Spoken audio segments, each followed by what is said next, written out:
ઉનાળાની કાળઝાળ ગરમીની શરૂઆત થતાં જ બજારમાં ફળોના રાજા કેરીનું આગમન થઈ ગયું છે, પરંતુ આશ્ચર્યની વાત એ છે કે અત્યારે બજારમાં ફળોના રાજા કરતાં લીંબુના ભાવ વધુ રાજ કરી રહ્યા છે। ગરમીને કારણે લીંબુની માંગમાં ધરખમ વધારો થયો છે, જ્યારે તેની સામે આવક ઘટતા ભાવ આસમાને પહોંચ્યા છે।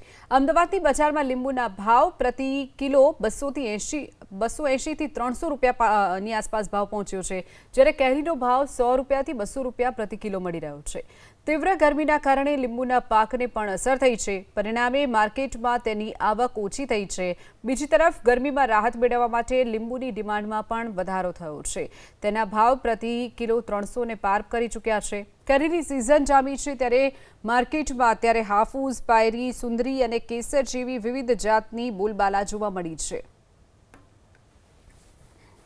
લીંબુની આવક ગરમીના હિસાબે અત્યારે ઓછી છે, એના હિસાબે અત્યારે લીંબુમાં ભાવ વધારે ચાલે છે ને કેરીમાં તો શું અત્યારે ફૂલ સિઝન છે કેરીઓની, એટલે 120થી લગાવીને 200 રૂપિયા કિલો સુધી બધી જાતની કેરીઓ મળી જાય છે અત્યારે। રત્નાગીરી, હાફૂસ, કેસર કેરી, પાયરી, સુંદરી, અત્યારે લીંબુની આવક ઓછી છે, એના હિસાબે એમાં 280 રૂપિયા જેવો ભાવ છે 1 કિલોનો અત્યારે સારામાં સારા લીંબુ અત્યારે 10 કિલો લઈએ તો 2800 રૂપિયા જેવું થાય।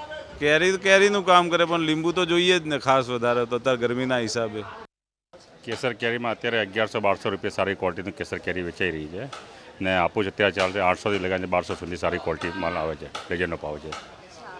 બીજી બી તો બદામ કેરીને બીને એ આવે છે, બી તો કોઈ અત્યારે નવી બીજી કચ્છવાળું કેસર આવશે ત્યારે હજી બધા ભાવ ઘટવાની શક્યતા ખરી। ખરીદારી તો સારી થઈ જાય ને ખરીદારી બરાબર એમ જોવા જઈએ ને તો ભાવ બરાબર જ છે। જો આ ટાઈમમાં જો ભાવ હોય છે એ ભાવ બરાબર છે ને હવે જો બીજો માલ હજી વધારે આવશે ત્યારે ભાવ ઘટવાનો જ છે। તો